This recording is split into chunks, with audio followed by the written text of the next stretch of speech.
Recording.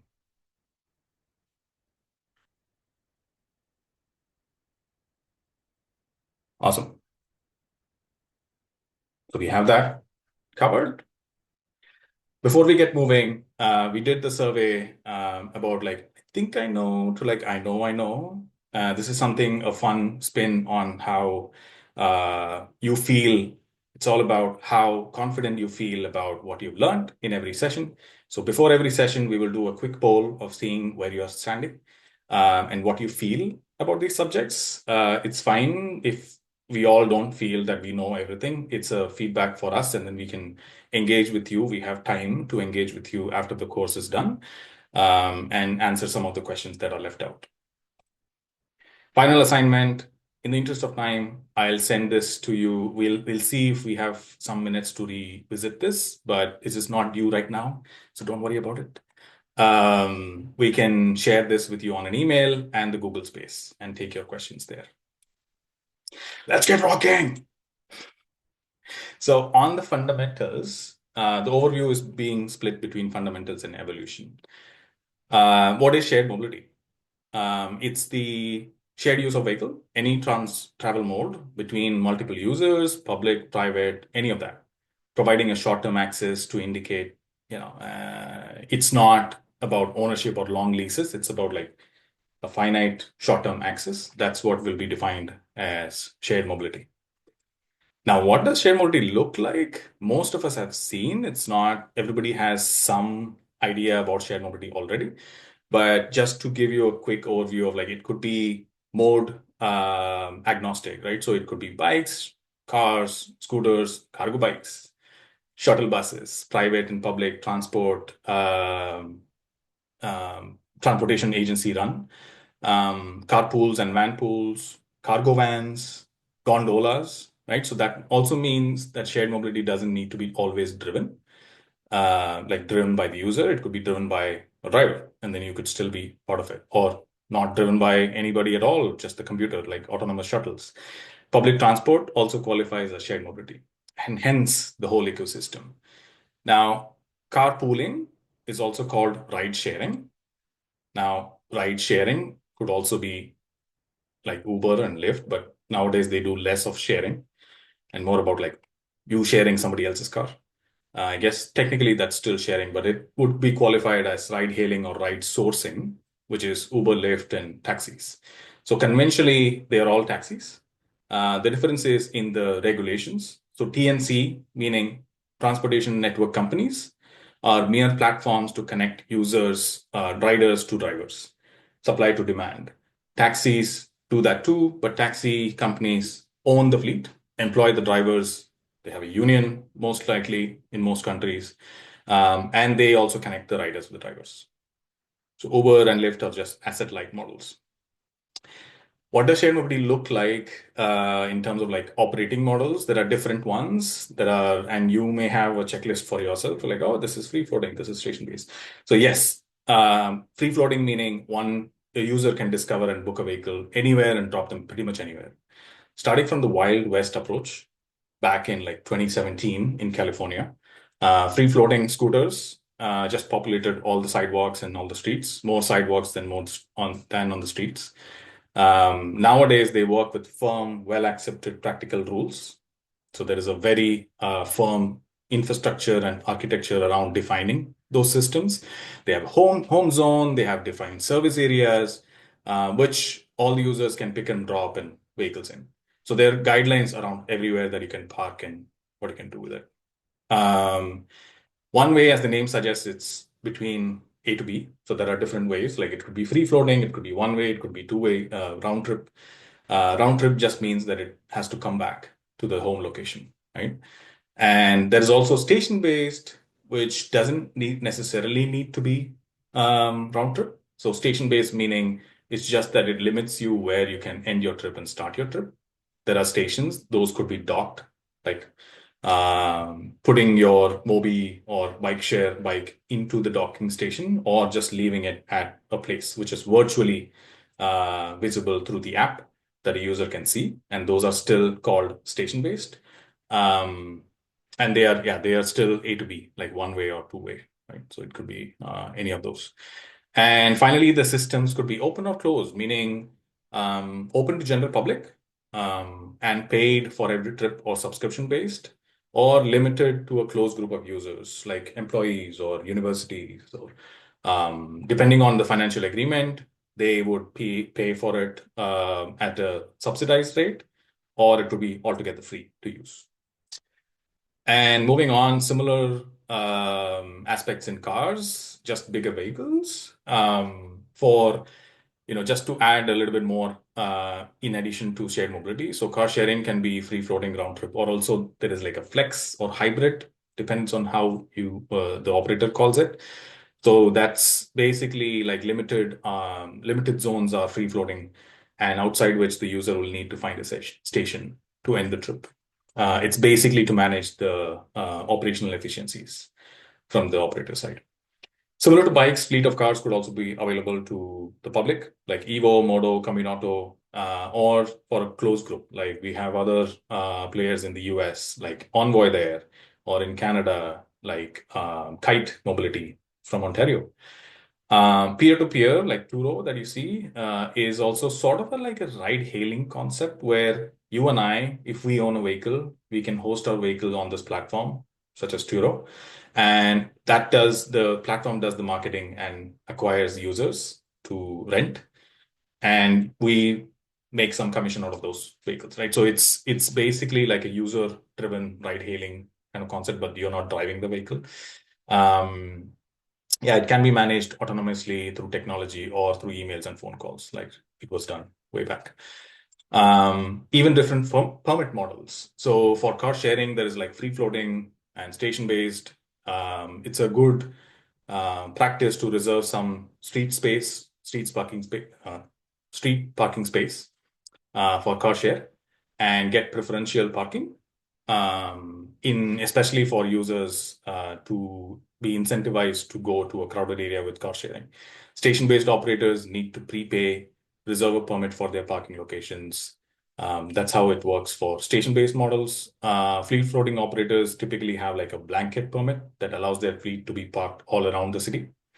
Restrictions, there are some restrictions in some areas. You can see some parking areas are limited with time, some with the time of day, some of the time, the day of week. But those are typically more concerned with the users being aware of those. So there are rules around that. And then the operators need to handle that in redistributing those cars and moving those cars away from it. For regulators, shared mobility could be, like I said, private parking or public parking. In private models, the stations are tucked away from the public right away. So it helps resolve a lot of like riders and non-riders kind of conflict that we typically see when there is just this kind of a operator that comes in and throws out all the bikes and scooters on the sidewalk. That won't be a problem if it is privately run. You may have heard of some of the models in the US and Canada. Evolve has in Vancouver has some of those business models. So the typical business model is like you need a shared mobility service provider, that's the operator. You need the technology stack. We have a couple of people who know a lot about technology in this call. And we have the permit provider. Somebody needs to regulate the permits. And of course, everybody is after users. This is a typical shared mobility journey. It's covering most of the car share part, but for micromobility, it's also valid. So basically, it starts with the registration, capturing the user and registering them, making sure that we have all the details, the operator has all the details they need, and then they could validate whether this is the same user. In car sharing space, it's about validating their driver's license and making sure that the user is approved and eligible and to drive. And then once they are approved and eligible to use the service, they basically go through like vehicle discovery, reserving or booking the vehicle, starting the trip, driving it, stopping over. There could be a stopover mode. It could be up to the user to manage the stopovers, park wherever they are supposed to park, end the trip, pay, and repeat. So that's how the journey looks like typically. Ownership models, quickly going through the blocks. So it could be owner, operator owned, or operator operated, I guess. Here, the revenue base is pretty much, and the cost is borne by the operator, all the capex. So capital expenditures include investment in infrastructure, vehicle fleet, technology, all of that. OpEx is operating expenses or manpower, permit fees, insurance, maintenance, fleet maintenance, charging, fueling, all of that. And as we break this down, so operator owned and operated is the operator managing and bearing all the cost, and they take all the revenue from the trips, like pay per minute, pay per hour, whatever it is, and then add-ons, which also include like sponsorships, any grant money that they would qualify. At some point, there is also some public funding. At some in some pilots, it's like an initial funding to get them off the street, off the ground. For the second block, it could be city owned or transit company or transportation company owned, but operated by an operator still. So they give out bids and they allot OpEx budget to the operator. So the operator gets paid in terms of like the OpEx. Most of the trip revenue is collected by the city and it's given back to the city. There could be a model where it's the revenue shared. Again, it works between like trip revenue and add-ons, similar to like sponsorships and all of that, mainly relying on the public funding. And similar with like transit operated, where it's about the transportation company, which owns and operates the service themselves. That is public transit, of course. But also in some cities we've seen in US, transit operators themselves own and operate shared mobility, like car sharing and bike sharing. So one of the examples is Capital District Transportation Authority in Albany, New York. So they have their own car share and they have their own bike share, and they also are dabbling into scooter share. So all of that is owned and operated by the transit company. User owned and operated, I call this as user owned and operated with like the peer-to-peer or ride hailing or any of those models, which the user themselves are like the hosts and they are the users for the Turo and Uber. So it works in that way. Going to the evolution, moving to section 2. So before we get in, any questions? Yes, Abhi. Venkatesh, in the last slide, so in the middle model, the transit on, so just got a question. So, for example, that New York City bike program, right? What is it called? City bike or something. So, they, how is it contracted? So you just give OpEx kind of a tender to an operator and be like, okay, hi, you're going to be operating in a, let's say, a $30,000 budget for a month, and that's your OpEx, and that's it. Is Yeah, that yes, how like those transit authorities contract them? yes. And then multiple So, bids come. Okay. yes. So there are models where it's just that. So the operator Hmm. is only responsible to maintain the fleet, Hmm. to Hmm. handle customer service and Hmm. redistribute and make sure the service is ready, the technology is maintained. All of that, all of the equipment is paid by the transit authority or the city, and they may choose. So there is a couple of schools of thoughts in there. So one, they could be just paid the OpEx, like negotiated that, okay, it will be $5 million over 3 years or something, and they are awarded contracts. And depending on how the business plan is presented, the council or the transit authority may approve, all of that, all of what their cost is through a funding, or it could be a revenue share. So where the city bike or somebody like that is now also they have skin in the game to make sure that the utilizations are dealt with well, right? So they also are responsible for marketing. So they also are responsible for utilization. So it works well. Part of the funding comes from public funds. It mostly make sure that they have the minimum that they need to run their operation, and then to scale up and then to keep going, they have revenue share agreements. Does that answer your question? Yeah, perfect. Because I was wondering, you need to have the skin in the game. Otherwise, it'll just be Yes. lying around kind of. Yeah. Okay. Mhm. Gotcha. But for No. some very small operations, it doesn't make sense. It relies on like public funding, at Yeah. least for the first couple of years, and then it Yeah. comes to a revenue share. Till you grow Awesome. the market, I'm guessing like smaller towns, like not Yes. New York, but like let's say Yes. smaller campus towns and stuff. Yeah. Absolutely. Camille. Just wondering, what are some examples of the add-ons in this slide? So sponsorship, Okay. grant Okay. funding. Mm-hmm. Yeah, so those are some I see. examples that come to my mind. Yeah, it could be any other like support partnership funding. So sometimes um, there are B2B contracts.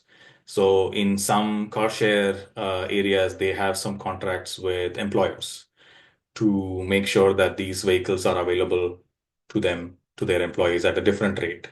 So there is like a baseline subscription kind of fee with the employers. So yeah, operators are free to pursue all of that as long as it's fits into their model, and I guess it makes sure for their agreement. Would be like the one example, the Mobi that's Hmm. sponsored by Yes. uh, Yes. B2B, others. I see. Okay. any partners. Yes. Mm-hmm. Makes Mhm. sense. Thank you. Yes, yes, yes. Awesome, awesome. Yeah, Pablo. I guess we're gonna see it later in the course, but what has shown to be the most effective and long-term sustainable model? Of course, I guess it changes from city to city and from different contexts, but I would love to see some examples as to which ones worked and which ones wouldn't, which I know Okay. we're, but just Yes, to, we will come. We will come to it. yeah, thanks. Yeah. Yeah. If you still don't find the answer after the next couple of sessions, then yes, we'll try to answer that. I'll ask again. Uh, Thanks. Awesome. Moving to the second part. So we will cover things that were, things that are, and some of the nuances that have been happening around in shared mobility, right? So we've come a long way.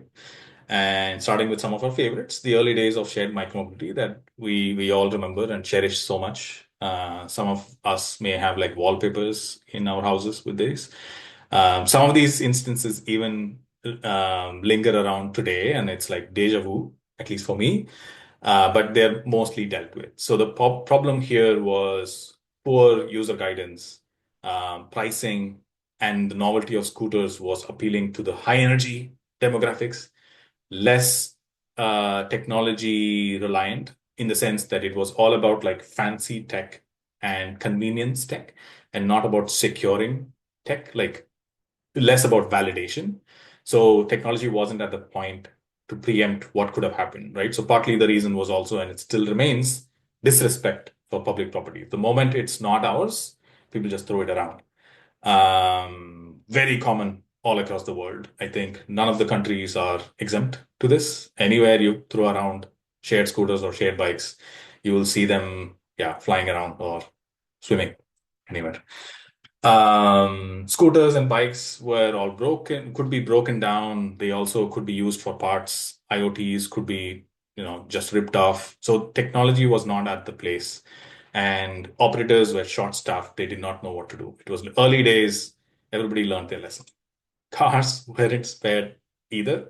So early years, we've seen early days in Vancouver, Evo and Car2Go. Some of you may remember. You may all be here. Michael, I know he's seen this like decades of car share around the world. He knows. Car share could be broken into for theft. Stuff would be left in. People would, elements in the society would peek in and they would break in. Sometimes for no reason. Short-staffed again. Challenge was to keep the reputation and the car share vehicle safe and secure. Users started forming biases against car sharing. Some of the biases are still there even today. Electric vehicles. So an example here is Paris. So Autolib went all out on all EVs and car sharing. So cars would be parked on streets, plugged into charging. Users were used to like car sharing and zip cars and all of that. They just come in, jump in, drive away, forgetting that the car was still plugged in. Everything just got ripped off. Cars wouldn't move. Nightmare in terms of like cost and infrastructure cost. So it wasn't something that people would think. Technology, like I said, wouldn't support. And yeah, operations had their lessons. Policy had them too. So parking needs to be regulated, yes, but too much regulation and fine enforcement always found like car-to-go cars spending more time in the impound lot than on the streets. So it's not only impacting the fines, the cost from the fines themselves, but also from the loss of revenue opportunity here. And then similar for bike share, right? So even today, demand versus operations, they have to be like very well balanced, making sure that a city like London, city like Toronto, Montreal, New York is met well with like operational efficiencies as the demand rises. And then equivalent quality wasn't the greatest, so there was no regulations around that. It was all about like making it fancy, and it wasn't sustainable, not financially and not environmentally. We all learned our lessons, and finally, all of this, like thanks to even the pandemic, things changed, and we all learned a lot. And now it seems to be working. How? The new age, post-pandemic, a lot more responsibility is on the operators.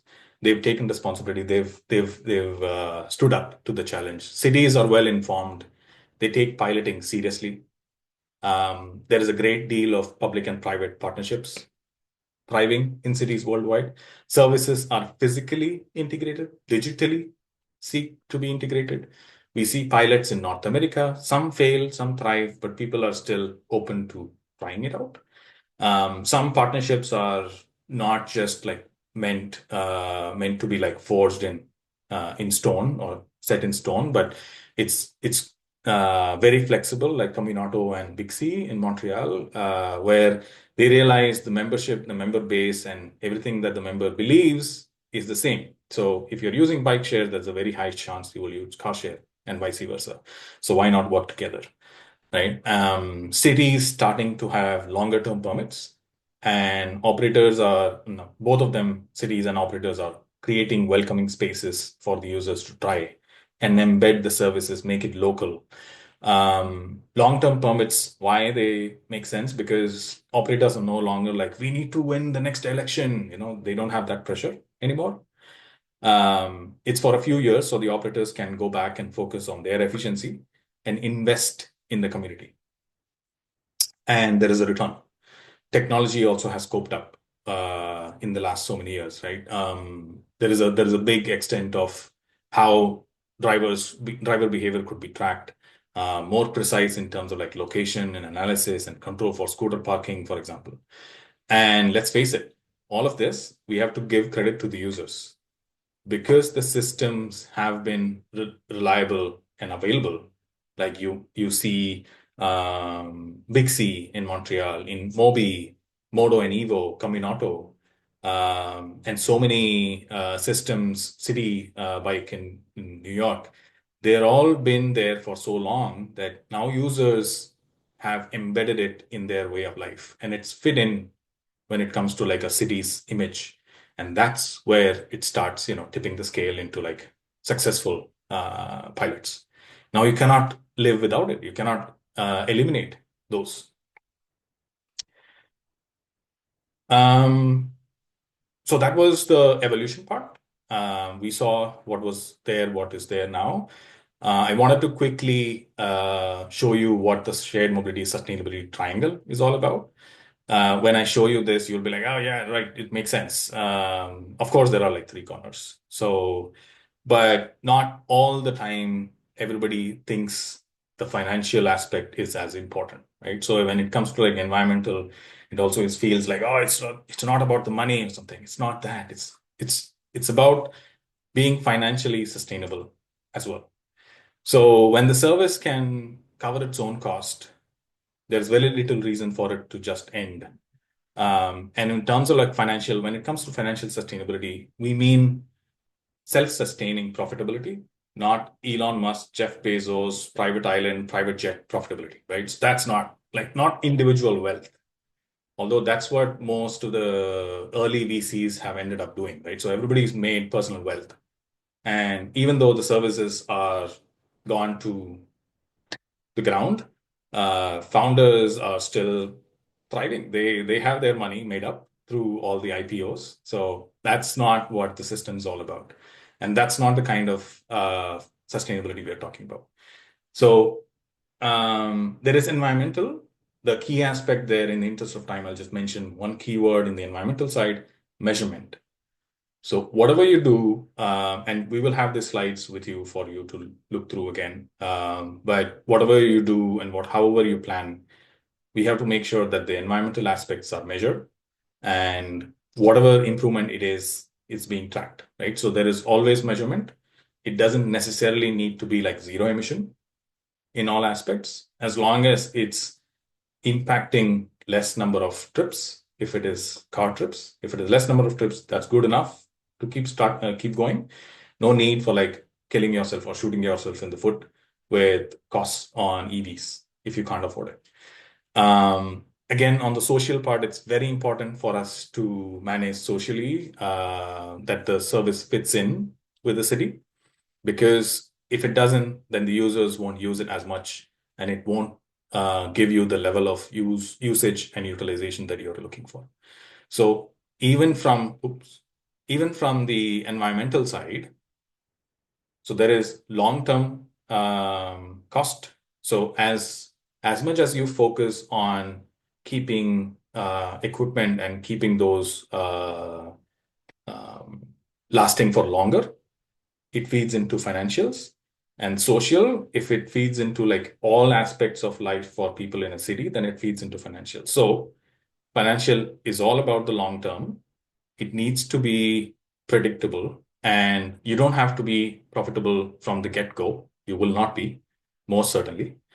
But there has to be a clear path and a focus on profitability. And that's what we will see in the next few minutes in terms of the case studies. So starting with Car2Go in Vancouver. I picked this up because we have to look within before you look beyond, right? So why shouldn't I be like looking at Vancouver first? Great launch and stats despite the launch timing.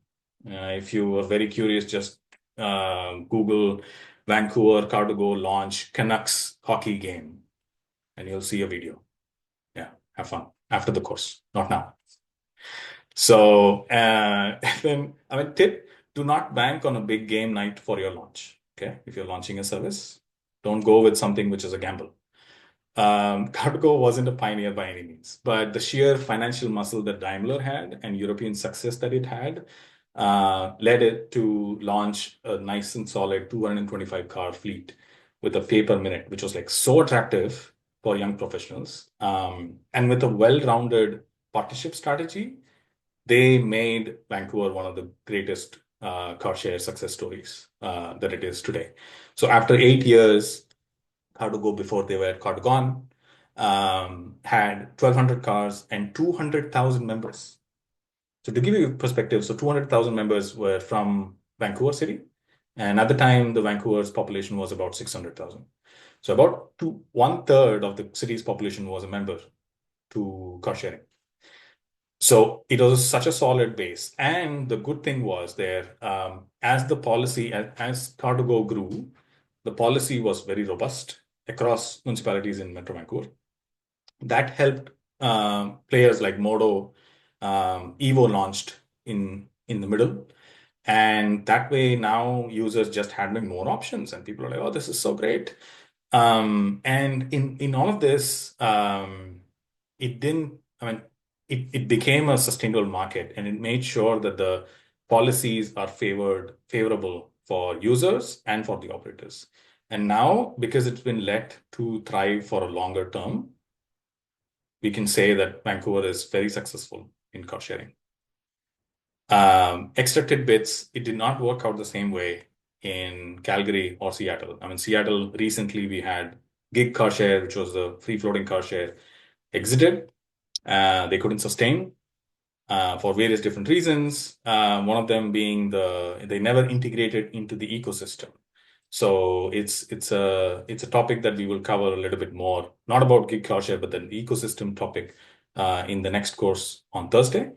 Calgary, bigger city, very good car share membership, but they had a gap. So between Cargo leaving and Communauto coming in and launching their service, because Communauto was not in Calgary earlier, policy problems, they lost about 80% of their membership. So now Communauto has about 4,000, 5,000 members, but during Cargo's time, it was like 10 times of that.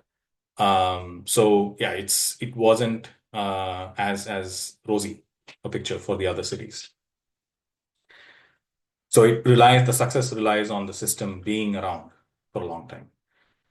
Again, second case study, Houston bike share. So a smaller bike share by scale. It launched in 2012 and funded by the Metro MTA. So that way it was a good partnership between transit and bike share. For 8 years, it was very successful. Pandemic hit. A nonprofit which was handling the operations couldn't survive. They were all about public funding and relying on that. Couldn't rely on utilization that much. So they couldn't survive after the utilization dropped off after 2020. And then by 2023, they got into this questioning of like whether the MTA should be supporting transit, like new modes of transit or bike share. And they started comparing transit cost with bike share cost, like one trip in a transit bus versus one trip for a bike share. And I'm like, obviously, it's going to be more for transit because there are more people in one vehicle. So bike share obviously lost in that comparison. And that way also, I think there is also a political change in the mentality where active travel and infrastructure projects are not as active as we would like to have in Houston. And all of that has led into like loss of reliability for a new micromobility system. So now, even if there is a new micromobility system that launches, there'll be a big gap. And this gap is not enough for them to like pick up and start running off the ground. So that's going to be a challenge. Case study 3.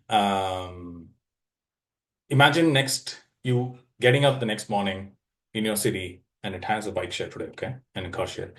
And there is no car share or bike share anymore. How would you feel about it? So this has happened to multiple cities where users would rely on certain services, and then in the morning it wasn't there. So why would anybody rely on so many services? Points being here, like all of these VC-led companies focused on scaling rather than making sure that it's profitable. More driven towards technology and the wow tech novelty of everything, and less about sustaining the transportation service, unless it is Uber, which is not it's a service, it's a platform. Okay, so every other shared transportation mode is asset heavy, and it needs to balance affordability, covering cost, and the right revenue. Right, so it cannot be like we saw in Houston's case. It can't be over reliant on public funding. Here, it can't be overly relying on utilization when the costs are so high, and the costs have to be brought down. You can't be paying your executives like $1 million salaries if you don't make so much money. It's not going to magically come in and be profitable. Users also find issues with like paying so much for a scooter trip. Like if you pay $10 for a 10-minute scooter trip, why not you take a taxi? So it's not sustainable in the long term. People won't pay and the service will have to exit. Like, yeah, Usain Bolt had a Bolt micromobility company. I don't know how many of you knew that. It was in the US.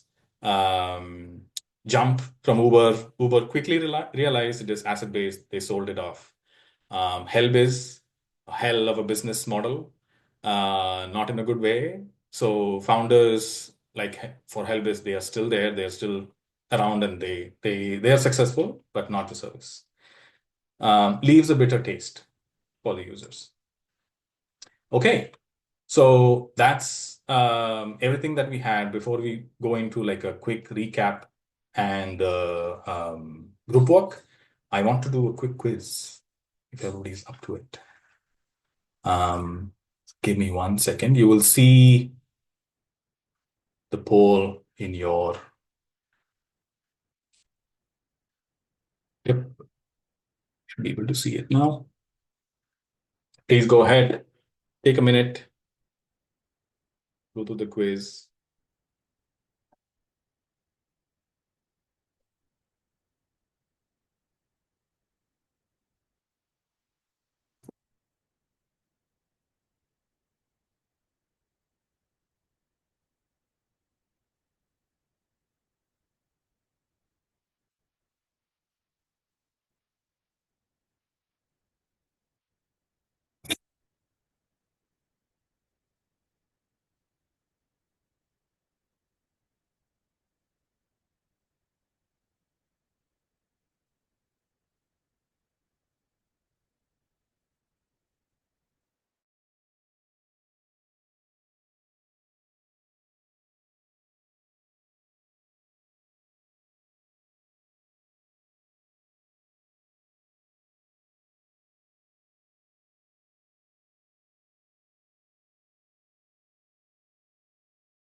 I like the split that we have in the responses here.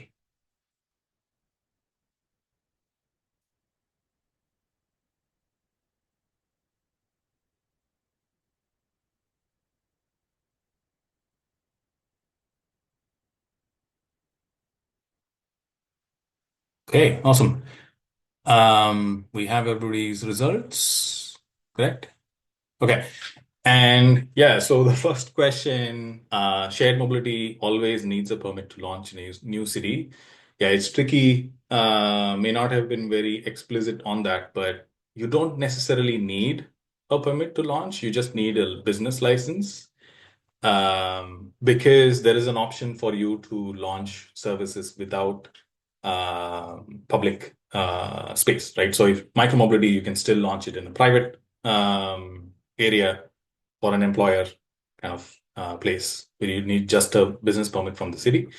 And for a car share, yeah, you need a permit if it is supposed to be like very beneficial for you. Definitely keeping the city informed is the way to go, but it's not something that will deter you from launching or testing the market. CapEx includes team salaries and fleet upkeep cost. No. So CapEx will only include the investment. All those costs are included in OpEx, operational expenses. It's a good practice to rely on government funding for operating shared mobility services. I know we've seen there are examples where that doesn't work and the key word here is relying. So government funding is also always welcome, right? So don't get me wrong. It's not that government funding shouldn't be there, but if the operator relies on that funding, then we've seen case studies where that falls apart. It needs to quickly come and rely on the utilization part. So to give you a stat, typically bike shares on an average in North America, get about 30 to 40% of their revenue, of their cost covered from the trip revenue. So they have a big challenge of managing the rest 60 to 70% of their cost through other funding opportunities. So that's why they have to go like some sponsorship, they have to go to public funding and all of that. But it's a very important aspect that needs to be considered, that they need funding, but at the same time, shared mobility services shouldn't be relying on government funding because they have to start working and start exploring ways of how it will be sustainable for themselves and standing alone. The right approach is, this one, you may have gotten a different answer, but if you've chosen profit before growth and scaling, and collaborating with public authorities, launching and observing your operations in that order, those two are right. Securing environmental sustainability, it won't make or break your service. Once you are financially sustainable, as long as you're able to make the case for the environmental and the social aspect, it'll fall in place, and then you can take care of the environmental sustainability. First, launching, like I wouldn't think of launching an EV car share from the get-go unless there is a big government funding support to that, for example. And then technology comes first. Not quite. So first of all, you need to have a business plan and identify the city and the mobility needs. That's the first. The social aspect is the first. Technology can always help you in any sense.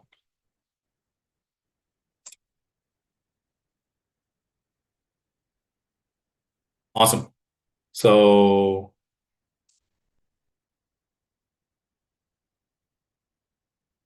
that's what I should have done first, but okay. Okay, so just before we go into group work in the last 20 minutes, I want to do a rapid fire myth busting here with all of you. Shared mobility is bankrupt. There's no ROI for investors. No. It's a good business. So shared mobility can do good. So what is shared mobility? It's a transportation service. It's a low margin business. It's not $1 million personal wealth gathering venture. Car share, you are in the business of used cars. This is something that I always talk to with my partners and clients. The business of car share is about used cars. It's about having value to sell your cars. And this is where Car2Go also had a problem because nobody would buy Smart after they used it for 8 years. So they had a big problem of like budgeting and selling those in auction. It's not a sustainable model. For micromobility, that's the model. So you should extend the life of your equipment or your vehicles as long as possible. But for cars, there is a threshold. So beyond 3, 4 years, 5 years, probably not. For IC engine vehicles. For EVs, probably a couple of years more. As long as there is a market, okay, to sell cars. Services must generate revenue to cover OPEX. Fund CapEx invested over a period of time, and plan for long-term and policy and operations, both sides. So it has to be long-term. Like we said, in terms of like the Lime contract in the city of Vancouver, multiple years, bike share contracts, multiple years. So it has to give assurances. And then finally, what it is not is it's not an asset-light business. It's not a technology for convenience. It cannot be relying on trip revenue and only with asset resale value, without asset resale value. And for micromobility, it has to be a model that survives on its own, not about paying or being a revenue generation model for cities. And it can't be relying solely on funding support. Services cannot be sustaining by promising new tech and implementation without doing your market research. No compromise on vehicle quality. You will bear the brunt, and not focusing on a limited group of users. So if it is only about tourists or young males or something like that, then you will have a trouble finding avenues to pay your cost during the other time. What happens when tourists are not around in a city, for example? The pressure builds up on the users, on the tourists who have to now pay like $40 for 10 minutes of scooter rides, right? So nobody's going to do that. Okay. So without further ado, let's go into group work. Aoife will help us allocated in the 4 breakout rooms that we have.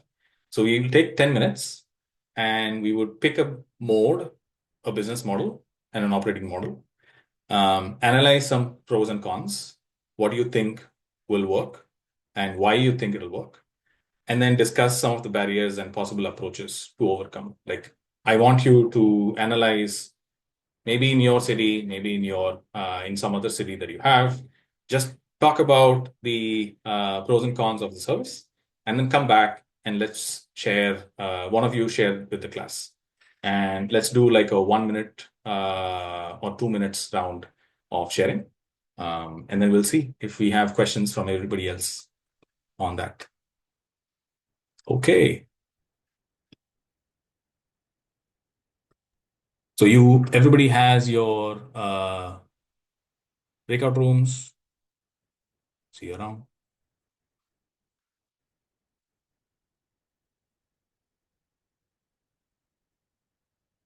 Michael, would you like to be put into a room? I wasn't sure if you wanted to. Do you want to go, Michael, to room 3, maybe? Yeah. Okay, Mm, sweet. See you then. do I add it?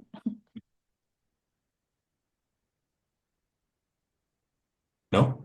Yeah, I'm sorry. I'm just I'm assigning you now, Michael. You are assigned. Good, thanks. See ya. See ya.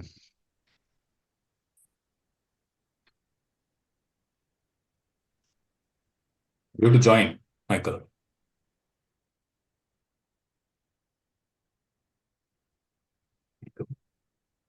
No, that's him.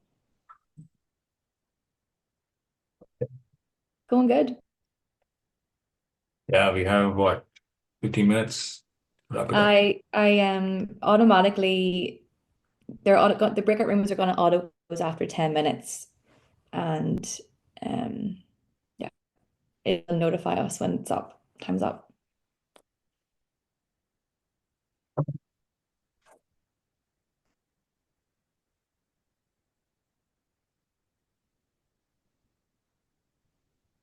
Hey.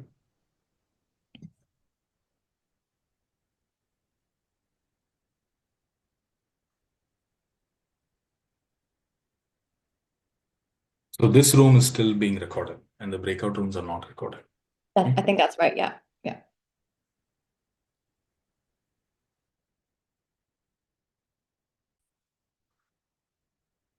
Awesome. Glad you all had some time to discuss this. Let's go with each of the group. I mean, you can nominate yourself, whoever is going to share. You got 1 minute, and we'll go around the room. What was the breakout room 1? Who wasn't there? Chuen, Ella, Pablo, and Abhishek. Who would like to give us what you had? Michael, do you want to do it first? Sorry. I think Pablo, you summarized it the best. Do you want to go for it? Go, Pablo, go. You were the note taker, Avi. Go ahead, and you're the external eye of the Vancouver ecosystem. So Yes, I was observing the Vancouver. We were observing the bike sharing in Metro Vancouver, and I think the key is kind of multimodal integration is key. And what bike sharing really does is it really competes with taking an Uber. It competes with public transit. So especially in pricing and convenience factor, parking factor as well, and with the convenience of Uber kind of door to door. So for the future, I think one summary is that multimodal integration is key for the city and also at the price point. Like that. Operations and policy. And Favorite? one other thing that was Yes. discussed, the fact that municipal borders block the, the flow of Good shared Wi-Fi. catch. Yeah, the catchment is complicated. Yes, that has been the problem forever. And yeah, TransLink in the call, Camille and Cecilia would recognize that. That's been the challenge for some time now, how we integrate micromobility across the region. Awesome, great. Those are very good points brought up. Thank you, Team 1 and Breakout Room 2. Chris, Silvana, Ahmed, and Camille. Who would like to go? Got a minute. Camille took some good notes, so I'll let her go first maybe, and then I can just color in the picture maybe. Sure. Yeah, please jump in when you want. But we decided to go with the car share station-based round trip operating model, which is basically replicating some of the learnings from Modal here in Metro Vancouver. For pros, we have the fact that there's no rebalancing, so no need for operating costs on that part. He also highlighted that sometimes the operating expenses are quite high because they want to keep a kind of a new fleet, so no older than 6 years old cars, which I think it's high on one point, but then maintenance shouldn't be as expensive. For one-way car share station base, it's high reliability. You can book in advance, so you know the car will be there. You can rely on that more than a free-floating piece. And the fact that it's a co-op ownership then also brings people to care more about the service. So to take a better care of the car, to ensure it's clean, like the kind of few owners as well. And as a cons, it's not as flexible as a one-way free-floating car share. So we anticipate a smaller user base since it's not as flexible. It's also not as suitable for multimodal trips as a free floating. So if you want to just catch like a last mile, it's kind of not the ideal mode to use for that. So it Yeah, has. and I'll just say, Go ahead. yeah, thank you. And I'll just say on the barriers, something we didn't get to, but one of the big things is that by and large, because you're two-way, you do need permits and city buy-in. If your docking points or start and end points are going to be in the public realm. Yes. And that can obviously be a very slow process to get approvals because there's a lot of political stakeholders involved in something like that. So that's probably one of the barriers that need to be overcome. Yeah, it is a service. I mean, any shared mobility service is a service for the city citizens and the visitors. So it has to be dealt with in collaboration with the city. Thank you. Good points. Thank you so much, Camille and team. Breakout 3, Cecilia, Alex, Cassie, and Michael, I think. Who would like to go? You got a minute, not 1 minute. I'll go ahead. We didn't really follow the format here, so apologies on that, but we talked about it more from the user perspective and our experiences with shared mobility. We talked a little bit about the importance of reducing the number of vehicles in our cities and how shared mobility and these different business models and operating models can assist with that. And then some of the kind of more like both regulatory barriers, but also physical barriers. So like potholes and things that can make e-scooters feel uncomfortable.